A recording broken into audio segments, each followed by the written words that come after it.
Merci Mary. Bonjour à tous. Oui, c'est un bon moment pour mettre vos appareils pour suivre les prochaines présentations dans les deux langues. Merci beaucoup.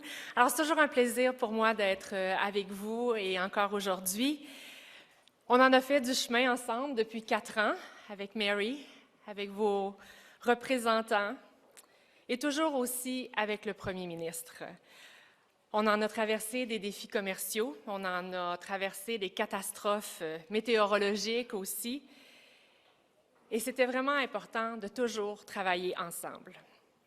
I can tell you that since we formed government, every time an important decision had to be taken regarding agriculture, our Prime Minister has always been there, looking for the best ways to support our farmers and ranchers, while you were going through trade challenges, extreme weather events, and also to give you the tools you need to be more resilient, sustainable, productive, and competitive.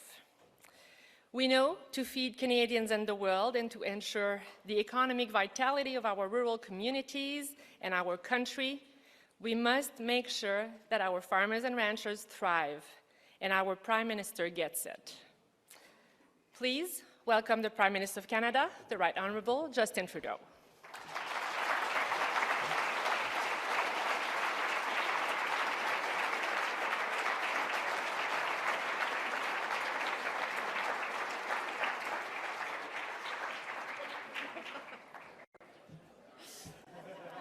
I can start. He is in the hotel I've seen.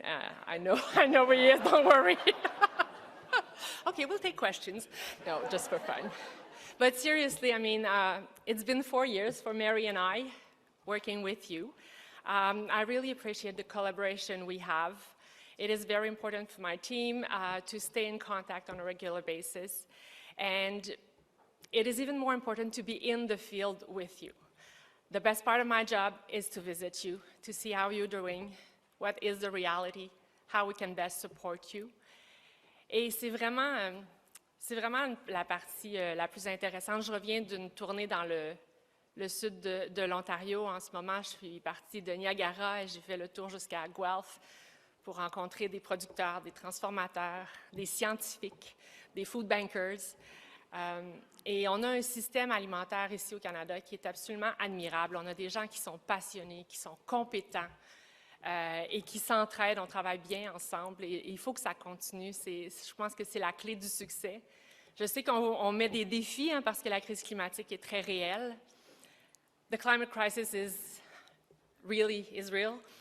And we are, I think, working hard to support you in different ways. And making sure that you keep being very productive and very competitive. So on that note, please welcome the Prime Minister of Canada, the Right Honourable Justin Trudeau.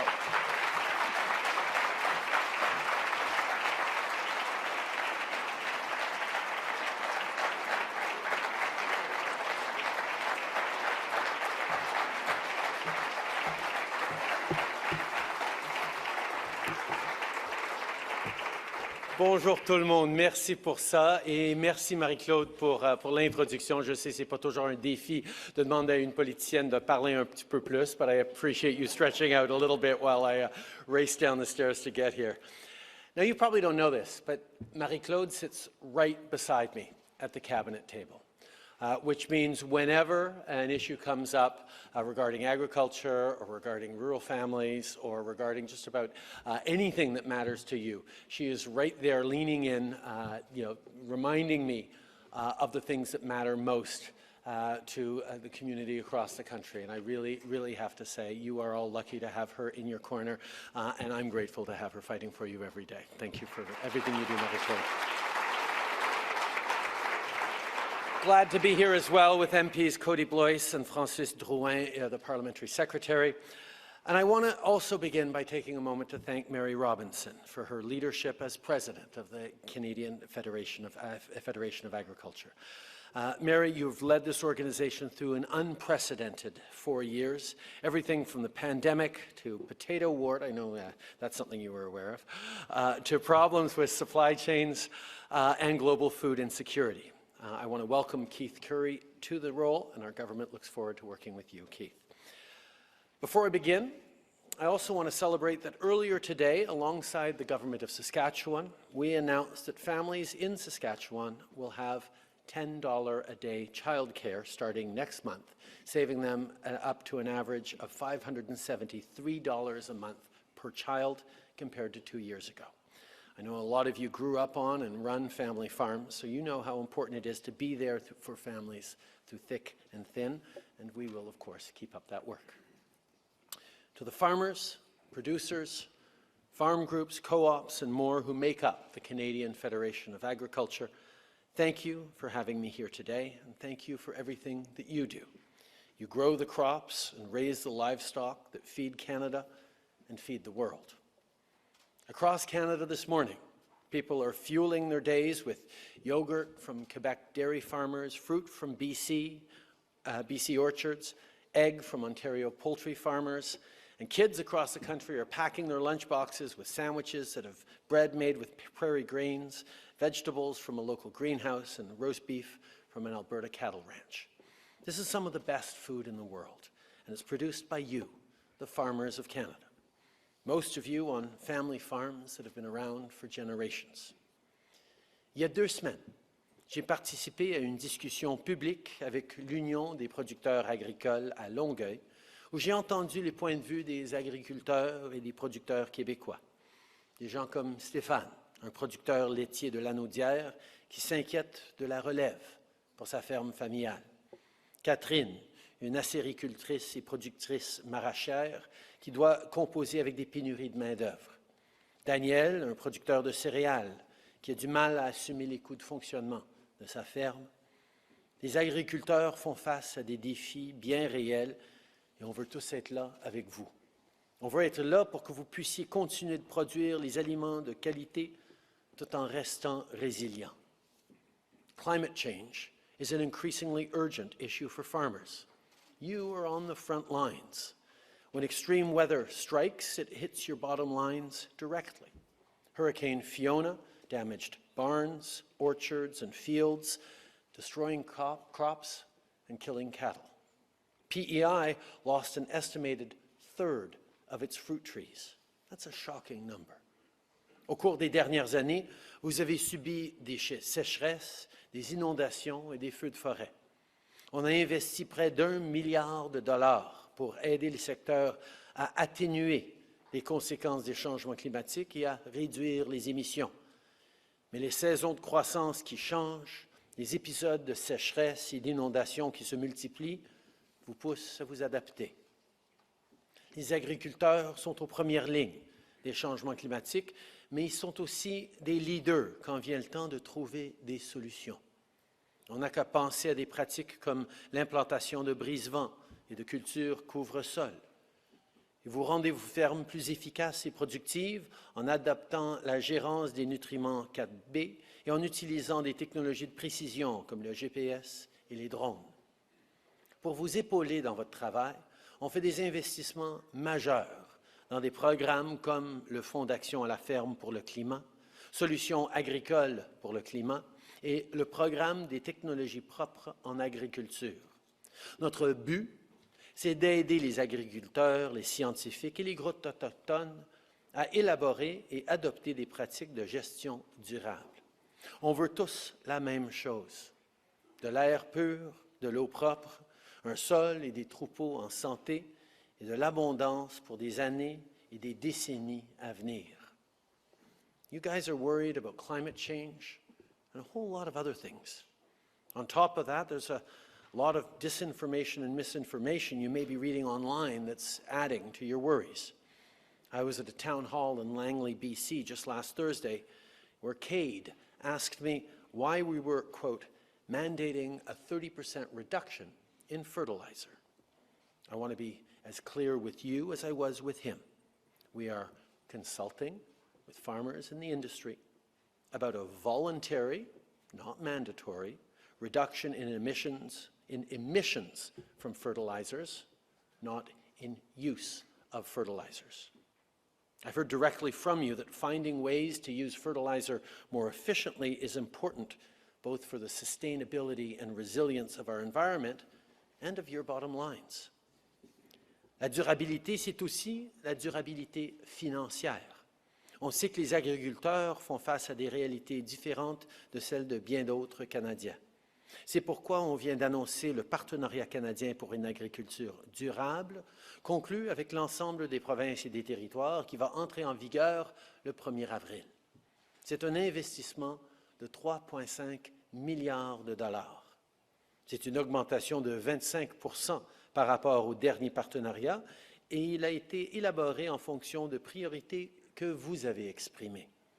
Après les coupures du gouvernement précédent, on a renforcé les programmes de gestion des risques de l'entreprise pour vous offrir une meilleure couverture en cas de difficulté. We're investing to help you adopt technologies and practices that are not just good for the environment, but also good for your bottom line. Our price on pollution is in place to reduce emissions and fight climate change, and it puts money back in Canadians' pockets, including farmers, in places that use the federal system. That's why, for farmers specifically, we've exempted gasoline and diesel for farm use from pollution pricing.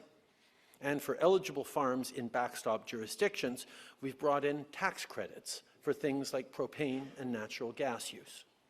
In addition, families that live in rural communities, like farm families, get a 10% top-up to their climate action incentive payments that come in 4 times a year. We've also provided funding to help farmers invest in clean technologies that reduce your energy costs, like helping farmers purchase more efficient grain dryers. But there's also an ongoing reality around high global inflation and interest rates that are hitting you all hard. Supply chain disruptions and Putin's illegal war have driven up the price of essential inputs. Most concerningly, global food prices went up when Russia weaponized food and prevented the export of grain that vulnerable countries were relying on. It was a cruelty on an unfathomable scale and was more evidence of just how essential farmers' contributions are. Canada is doing its part to support farmers in Ukraine, but we know this global situation is affecting Canadian farmers too. Simply put, farming is getting more expensive. Well, programs like the Advanced Payments Program provide low and interest-free loans so you can afford things like fuel, fertilizer, and seed. And I want to note that we raised the interest-free limit to $250,000 for last year and this year. I've heard your concerns, and our government is constantly looking at more ways we can keep being there for you. We offer generous programs, and we want to make sure that they're responding to the needs of smaller family farms and younger farmers as well. The previous government's track record on agriculture is one of budget cuts, but we believe in supporting you, not taking you for granted, and that's why we'll keep investing in agriculture. On sait que le meilleur moyen d'assurer la réussite à long terme des agriculteurs canadiens est d'aider vos entreprises à prospérer. Il vous faut plus de travailleurs pour faire croître vos entreprises. C'est pour ça qu'on a haussé nos cibles d'immigration et qu'on étend les permis de travail aux membres de la famille des travailleurs étrangers temporaires. Et on écoute vos idées sur la façon d'éliminer les pénuries de main-d'œuvre. On bâtit également des chaînes d'approvisionnement résilientes avec des réseaux routiers, ferroviaires et portuaires qui permettent de transporter vos produits vers les marchés à travers le Canada et partout dans le monde. We have free trade agreements with 51 countries, representing nearly 2/3 of global GDP. And in 2022, agriculture and agri-food exports reached a record high of almost $93 billion, shattering our target of $75 billion by 2025, years ahead of schedule. To build on this momentum, as part of our Indo-Pacific strategy, we're opening our first ever agriculture and agri-food office in Asia. As Asian populations and economies grow, they'll need more Canadian canola, Canadian pork, and all kinds of high-quality Canadian products. And we're taking action to make sure Canada remains a supplier of choice. We want to support the stability of the sector here at home as well. Supply management is a guarantee of quality and a guarantee of stability for the next generation. It's a system that has worked very well for over 40 years and that will continue to work. When we renegotiated NAFTA, we got a good deal for the entire Canadian economy. But because the President was specifically targeting dairy farmers in particular, we had to compensate producers in the supply management sectors to get the right deal. We have now delivered full and fair compensation to dairy, egg, and poultry farmers, and I promise that Canadians that never again will Canada's supply management system be up for negotiation in trade deals. There's a bill in the House of Commons right now that would enshrine this into law and ensure future governments respect this promise. Supply management is important not only for dairy farmers, but for the entire agricultural community because it provides stability that their communities and the sector more broadly can count on. As farmers, you work the land, you raise the animals, you feed Canada, you feed the world. You love what you do. It's tough work and it's essential work. And every Canadian is grateful. We've seen over the past years, through the pandemic, through the anxieties around supply chains, just how, unfortunately, too many of us take for granted the hard work that you do every single day. Canadians are beginning to understand more than ever before how important it is to be able to rely on local, high-quality Canadian producers of the food that they rely on, of the goods they want to support their families with, of how we build a stronger economy and a stronger future for everyone. Ça prend plus d'agriculteurs. Il faut que la prochaine génération soit là pour continuer à produire les aliments de qualité qui font la réputation du Canada. Il faut qu'il y ait un bon avenir pour la relève. So now I'm looking forward to opening it up and hearing from all of you.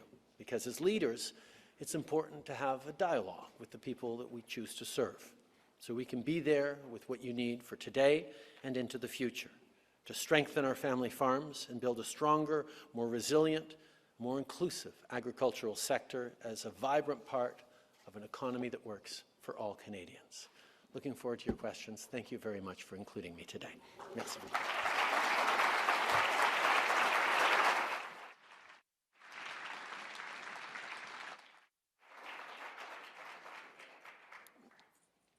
First hand to go up, right there. No, you in the back, yeah. Thank you. Thank you, Mr. Prime Minister. I'm a farmer and a certified crop advisor from the Ottawa Valley. Taking care of our land is central to growing a healthy crop and our livelihoods. We want to help Canada meet our environmental targets, but we need to be able to access affordable fertilizer, innovations, and working capital to do so. Essentially, we can't be green if we're in the red. Are you and your team considering economic sustainability as part of your decision-making? Absolutely. Thank you for your question and your hard work. I mean, it's one of those things that we've seen time and time again. You know how important it is to care for and sustain the land that has sustained you and sustained all of us for generations. We know things are changing. We know the way we do things needs to change. We also know all of us need to make sure you are supported through this time of change. Absolutely.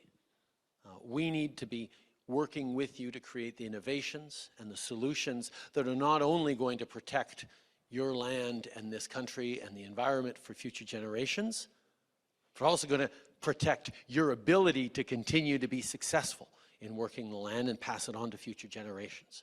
So yes, that's why we've put forward, for example, the strategy on agricultural partnerships that is focused on sustainable agriculture.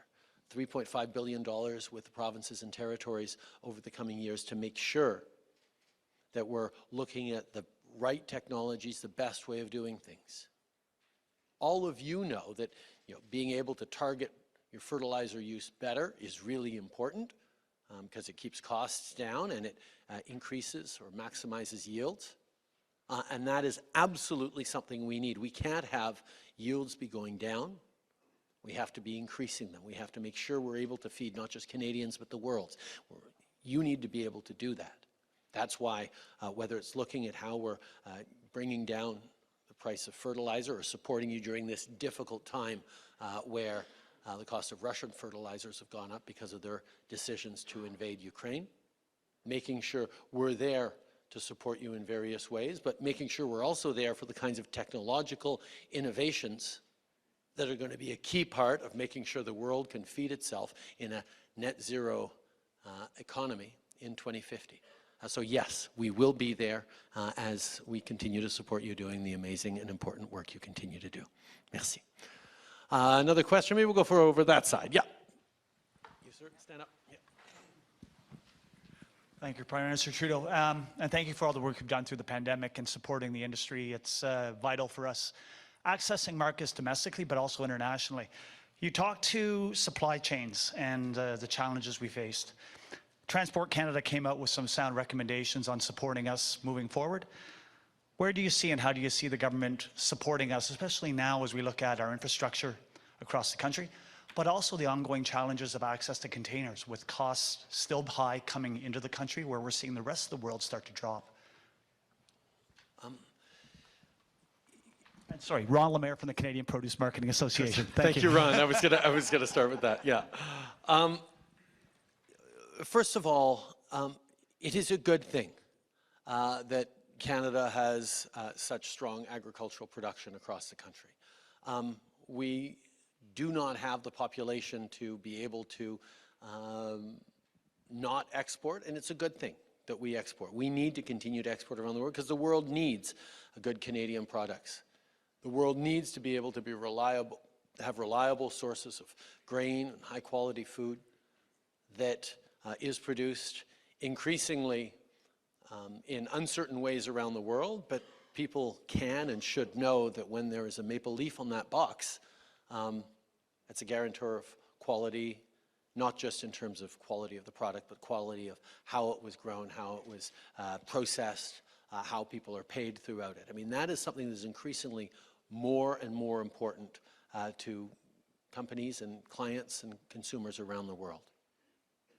But the challenge of getting our goods to markets overseas is huge. It's not just about piercing it, it's about actually getting the shipping down too. So whether it's rail infrastructure, road infrastructure, or ports, we've made significant investments in trade corridors and are going to continue to. We all remember the challenges that have happened over the previous years around rail bottlenecks, around increase in oil by rail that has reduced the amount of grain by rail, for example. Those are things that led us to, among other things, purchase the TMX pipeline to make sure that there are proper alternatives to be able to export our fossil fuels to more markets than just the United States.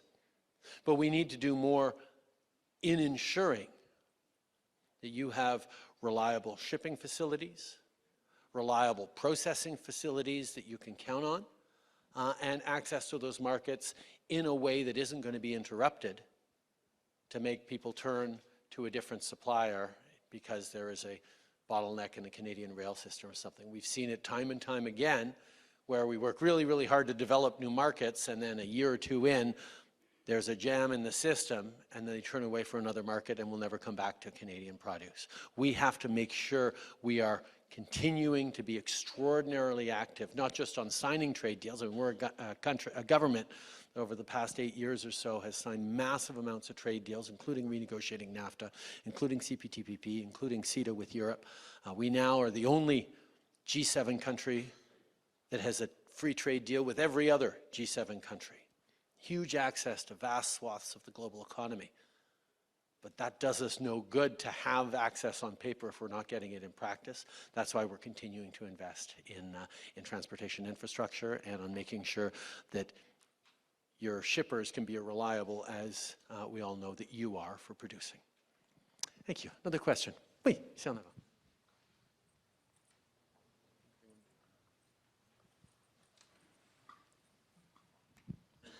Hi. Keisha Rose Topic. I'm the president of the PEI Federation of Agriculture. What's your first name again, sorry? Keisha. and also farmer. In the agriculture industry, we face many challenges to be sustainable and resilient, as you have said, and we appreciate the government's commitment to helping us face these challenges for our industry. One challenge that has come to the forefront in recent years is the relationship with CFIA and the agriculture community has started to affect our resiliency. CFIA has always been a highly respected regulatory agency, and to continue that reputation and credibility and to have the trust of Canadians and internationally, we are dependent on CFIA to adhere to their values of making science-based decisions and meeting international standards. Will the federal government stand behind Canadian farmers and listen to international scientific experts and allow Canadian products to receive fair market access? The answer is yes. We will always ground ourselves in science and in data. Because as you say, it's extraordinarily important that people in Canada, across the country, and around the world continue to have confidence in products from Canada. If there are stories or examples of genuine challenges with Canadian products that can not only affect one product, but the entire reputation of a sector, that's a very, very bad thing for all of us. So grounding ourselves in science and communicating that, establishing that trust with consumers around the world is going to be essential. And the way to do that is to ground it in science, to make sure we're doing everything we possibly can. Now, there are always going to be situations, whether it's around pesticides, whether it's around gene editing, whether it's around potato warts, where there are going to be very strongly held views on either side of a very thin line that science tries to provide. And what we're going to be doing every step of the way is working with producers, working with customers, working with the scientific community at home and around the world, and making sure that the decisions we're taking are the best ones in the moment, but also for the long term. Sometimes it means making difficult decisions, but every step of the way, what CFIA is focused on and what it needs to remain focused on, and your inputs and your participation in that is going to be really important, has to be on making sure of the long-term viability of Canadian agriculture and our export of that agriculture to the world, agricultural products to the world. Thank you for your question, Keisha. Another question. Yeah, you in the blue. Merci. Bonjour, M. Trudeau. Julie Bissonnette, je suis vice-présidente de la table pan-canadienne de la relève et productrice laitière à Drummondville, entre Montréal et Québec. Donc, vous en avez parlé tantôt, la relève agricole et la situation actuelle, la hausse des taux d'intérêt, la hausse des intrants, l'inflation et tout. Les jeunes, ils vous en ont parlé il y a 2 semaines, là, mais les jeunes ont beaucoup de pression actuellement. Certains me disent qu'ils se laissent une année pour voir qu'est-ce qu'ils vont faire avec l'avenir de leur ferme. C'est très inquiétant. Je voulais voir votre réponse. Qu'est-ce que vous leur répondez pour les rassurer? Puis concrètement, qu'est-ce qui va arriver? Merci beaucoup. Bien, tout d'abord, il faut reconnaître qu'on est dans un moment extrêmement difficile maintenant. L'inflation, où on est, les taux d'intérêt à des niveaux très hauts, les défis au niveau des chaînes d'approvisionnement qui ont été perturbés par la pandémie, perturbés encore par la guerre en Ukraine et en Europe, on comprend que c'est un moment extrêmement difficile, particulièrement pour les jeunes, particulièrement pour les petites entreprises, pour les petites fermes familiales. C'est pour ça que le travail qu'on est en train de faire avec Marie-Claude, c'est vraiment de voir quel genre d'aide ponctuelle on peut donner en ce moment-ci pour passer à travers ces moments difficiles. Parce que je pense que tout le monde ici comprend bien qu'il va y avoir des bonnes années, des mauvaises années. Mais une année trop mauvaise ou trop d'années mauvaises d'affilée, c'est pas durable, c'est pas soutenable. On est dans un de ces moments où il faut qu'on soit là pour aider les fermes familiales, les petites entreprises et encourager cette relève qui est si importante. Donc, le défi qu'on a, c'est que dans une situation d'inflation extrêmement élevée, on ne peut pas tout simplement injecter plein d'argent dans l'économie en général pour aider tout le monde. Ça va contribuer à encore plus d'inflation. Donc, il faut être ciblé. Il faut vraiment voir comment on peut aider ceux qui ont les plus de difficultés maintenant pour les convaincre de tenir bien bon. Puis on ne parle pas de devoir tenir bon pendant 5 ans, même pendant 3 ans. On sait qu'on voit déjà un retour, malgré le ralentissement de l'économie mondiale, un retour vers la prospérité, un passage à travers de ce moment de ralentissement pénible pour tout le monde, un peu moins pénible pour le Canada à cause de bien des avantages qu'on a, mais de voir que c'est moins pénible, ça n'a aucun impact sur une famille qui a de la misère à payer ses comptes. Là. De savoir que ça va, c'est pire en Europe, c'est pire aux États-Unis, c'est pire ailleurs, ça ne rassure pas quand une famille peine dans les moments aujourd'hui.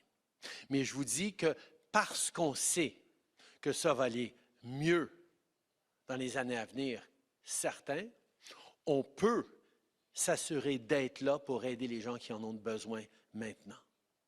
Et on voit aussi une prise de conscience de plus en plus importante parmi tous les consommateurs canadiens qui comprennent à quel point l'appui de nos communautés agricoles, l'appui de nos familles agricoles est essentiel. Ça fait partie de notre identité, de notre héritage, de nos priorités, nos valeurs en tant que Canadiens. Oui, ça peut être pris pour acquis des fois, mais je pense que, comme j'ai dit, cette pandémie, cette peur de chaîne d'approvisionnement durable et fiable, on sait qu'on peut compter les uns sur les autres au Canada, puis on va continuer d'être là. Et j'espère que cette fierté que les jeunes peuvent et doivent avoir de contribuer de façon tellement essentielle au bien-être des Canadiens, qui sera reconnue par les gouvernements avec les investissements pour les appuyer, mais aussi par les Canadiens qui en font une fierté de consommer des produits canadiens, va encourager le plus de jeunes possible à tenir bon pendant ces moments difficiles, parce qu'on va être là pour eux et on sait qu'ils vont en profiter dans les années à venir. Merci beaucoup, Ginny. OK, question en arrière. Ah oui, monsieur. Oui, sir. Yeah, stand up.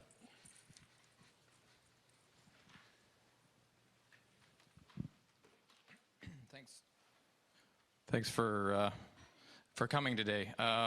So what's your name, sir? Sorry, Tyler Fulton with Canadian Cattle Association.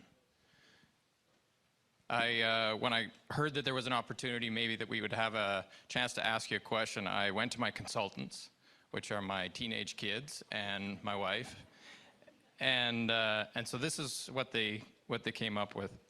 So farmers and ranchers love the land and work hard to protect it and consider it our legacy for future generations. Grassland capture carbon, increase biodiversity, and add resiliency to the landscape, but we need help. Grasslands in Canada and around the world are shrinking due to market forces. More and more cattle producers, cattle and all livestock producers, are moving to more lucrative uses of the land. So will the government of Canada lead the world by providing incentives for livestock producers to continue protecting grasslands? That's a great question, Tyler, and I'll admit that it's not something that I spent a lot of time reflecting on. Actually, can you give the mic back to Tyler so I can follow up a little bit?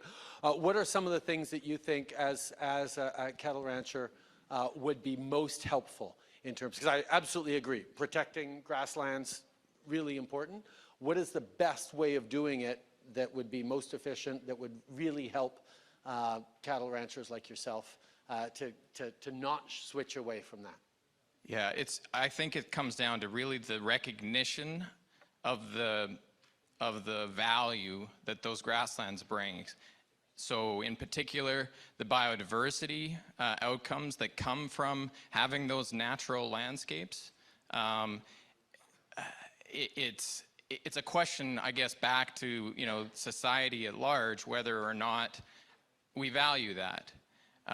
Because if we do, I can't think of another mechanism that's going to maintain those grasslands if we don't figure out a way to put an incentive in place to maintain them, because there's so many strong incentives to take them out.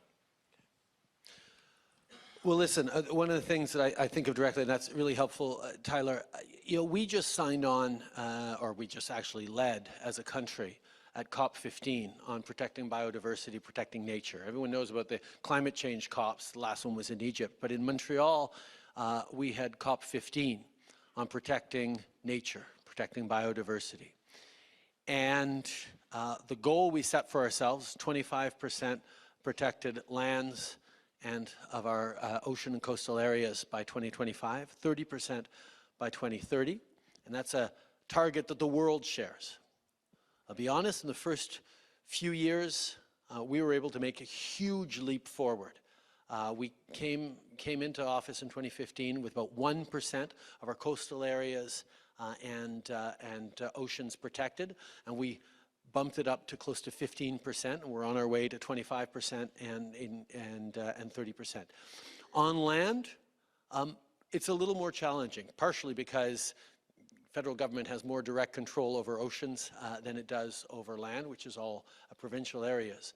But getting to that 25% protected land areas by 2025 and 30% by 2030 is going to require that, as you say, Tyler, that we put a real value on the ecosystem services, on the biodiversity, on the healthy ecosystems and diverse ecosystems that we actually have in those areas, and looking at how we can actually create mechanisms and support that recognize that we can't make 30% of our country national parks, for example. We have to make sure that we're looking at mixed use, that there are some areas where you do certain things and others where you don't, and the kinds of grasslands we have across this country are worthy of protecting, and the more we actually do put value intrinsic in them and not just say the value of a land is only what you can then aggressively extract from it. That's a shift in thinking that doesn't surprise me to see your kids nudging you along that way, because it's part of what a lot of the next generation is challenging us to do, to think as society in a way that all of you do naturally, which is thinking a little more long-term about things, thinking about one generation to the next and not trying to maximize profits for the next 6 months or the next quarter or the next 5 years. That reflection is something that we can and must fold in a lot more, and I look forward to more of your ideas and working with all of you on how we do that. Thank you, Tyler. Another question. Yeah, you in the middle there, in the black. Yep. Yep.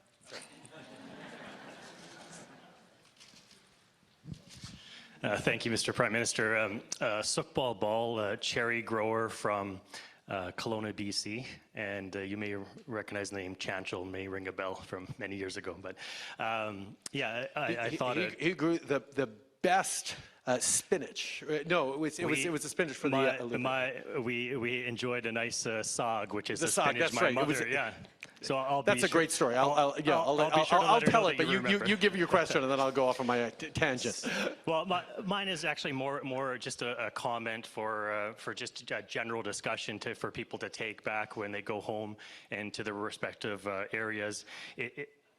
What crosses my mind is how our public views agriculture at the current state. Many years ago, everybody had a connection to agriculture. My uncle had a farm, or we have a farm. But what I've seen is that connection is going away. So the grocery store is that main point for a lot of people. So and I'm just a few years removed from the technical young farmer category, so I've now moved into the regular farmer age bracket. But we have young farmers that are here today. So what I would just maybe like to hear some comment from yourself is, how do we get back to that value of agriculture as being a priority? Because I watched your speeches daily when we went through this unprecedented COVID time, and it took several days, I can't remember exactly, but then the word farmer came out of your mouth, and I would say, oh, listen, he's now talking about farming, which is essential, and I think that discussion needs to continue forward. So I'd be happy to just hear your thoughts on how we get the next generation involved. Well, one of the running gags about Quebecers is all Quebecers are like 2 or 3 generations removed from the farm, which is why Agriculture Matters is such a political political driver of things in Quebec in ways that it isn't always in every other place of the country. My grandfather grew up on my great-grandfather's farm, and that's something that is within generational memories for many, many Canadians. But at the same time, we have to remember that Canada is one of the most urbanized countries in the world. 150 years ago, when we started as a country, we were 20% urban and 80% rural. That is now completely flipped, that we are 80% urban and 20% rural.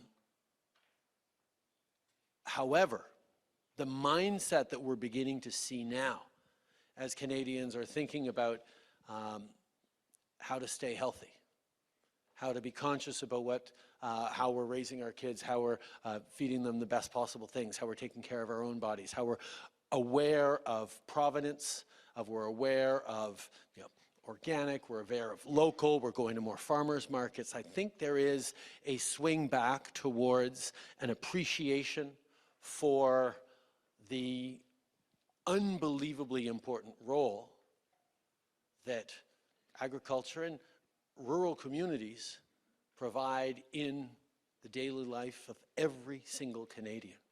One of the things we saw through the pandemic and that we're increasing to see as telecommunications and broadband is increasingly accessible everywhere across the country. Lots more work to do in rural areas, as I heard when I was out in Langley from a number of people with big questions on that. But there is a desire for the kind of quality of life that you get when you step away from the cities. We are seeing a shift of the things that are actually valued in our lives and the things we want for our kids and the way we want to raise our families, that is actually shifting and doing that shift away from.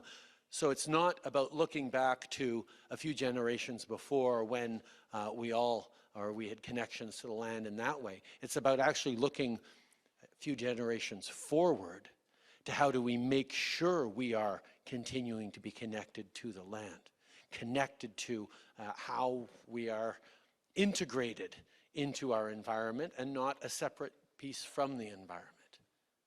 And that's part of a shift in attitude that we see when young people are deciding, not to get their driver's license, not to go out and buy a car. They want a great bike instead, and they want to save up money to travel instead of saving up to buy a car, as so many kids in cities are able to do. Now, you can't do that in rural areas at this point. The transportation is still not there. But there is a shift in priorities that I think bodes well for the connection people will have and the value people will see for your industry, for agricultural families and what they do. The story around the spinach and the sag actually was that there was a kind of I guess it was spinach seed that was brought over from India 100 years ago by one of the early settlers into the Okanagan from the Punjab that got bred out and lost in India. And the kind of spinach that was grown here in Canada was true to the authentic stuff that you couldn't find anymore in India. So we actually were a bit of a seed bank for some of the original settlers. And I thought it was always a lovely story that in Kelowna was a place where the diversity of Canada actually managed to protect something that was otherwise lost. And I think that's something that we all can think of applications in our lives.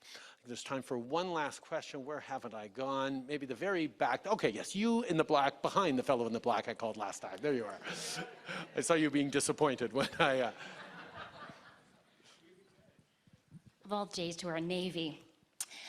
Thank you so much for coming to speak, to address Canadian farmers this afternoon. We really appreciate your time. My name is Erin Garlick, and I'm the Executive Director with the Grain Growers of Canada. And I think when I think about the climate crisis and the challenges that the sector is faced with and that we're faced with around the world, I think that there are two things that Canada can contribute globally, and you've touched on one of them, and that is, and I can't claim that this is my own quote, but the world needs more Canada. When you consider that in this room you have some of the most sustainable farmers in the entire world here in this room and across this country, the more that we can grow and the more that we can export to other countries around the world, that's a great contribution that we can make to addressing the climate change crisis. One of the questions I have for you around this, I think the other contribution we can make is how are we leveraging international forums that you and the Agriculture Minister are participating in to promote the innovative and sustainable tools and practices that Canadian farmers are employing here across the country, promote those practices to other jurisdictions. That's another great contribution we could make. I'd love your take on that. Great question, Erin. Yes, Canadian expertise really stepped up in grain shipping, for example, as Russia was blockading Ukrainian grain. The expertise we have, some of which we learned from the original Ukrainian immigrants to Canada hundreds of years ago on how to do well. Ukraine still leads on that, but it wasn't able to get those out. We played a significant role in the Black Sea Grain Initiative, working with the UN, working with Turkey, working with others to make sure that we were solving for problems, but also directly. Canada exporting grain and other agricultural products, whether it's cherries or lobsters or potatoes or what have you to the world, is a really, really important piece of support for the world that we know people are going to need. And the solutions that come with it around advances in technology are going to be key as well. I remember a few years ago visiting a vineyard that was using newfangled drone technology to map out, where the dry areas on the field were, on the vines were, and how to best optimize what it is they wanted. And I sort of said, okay, it's great that you in this fancy vineyard you have can use this, but I know it's just a matter of years before this technology becomes more available, more utilizable, and more accessible, not just to Canadians across the country in all sorts of different agricultural areas, but to the world as well, driven by Canadian innovation. And just last year I was at the University of Saskatchewan watching drone technology used to monitor soil quality and saturation levels in a really, really impactful way. So Canada can contribute both with actual produce to the world. We can also very much contribute to the solutions and the technologies that are going to encourage and enable people to be self-sufficient around the world. In terms of conversations we're having with the world, we've done a lot of negotiating free trade deals, more than most other countries over these past years. One of the reasons why is Canada's always had more bounty, more resources than we've had a population to be able to benefit from all those resources maximally. So we've always been reliant on trade around the world. And that meant that while the world was going protectionistic a little bit over the past years, Canada continued to lean in on signing trade deals and signing trade deals that would be beneficial to everyone, not just beneficial to the multinationals who are busy trading and have the big infrastructure for that. And that's where the conversations that we've had with countries around what are non-tariff barriers, what are fair, what are responsible, how do we move to a world that can properly support itself and feed everyone around the world, is going to continue to be a big part of it. As Canada continues to step up in Africa, as we continue to work with Asian partners that are facing crises of poverty, as we're seeing more extreme weather events coming at us around the world as well with the disruptions caused by climate change, Canada will continue to be a place that will develop solutions and share those solutions with the world. And the one big advantage whenever you show up as a Canadian NGO or a Canadian researcher, a Canadian humanitarian worker or what have you, nobody thinks Canada's there to tell you what to do or to conquer you. We're always there to help.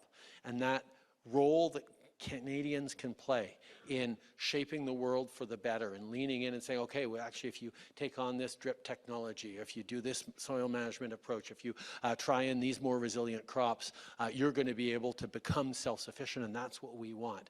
We're not looking for our own narrow interests. We're looking for the well-being of everyone.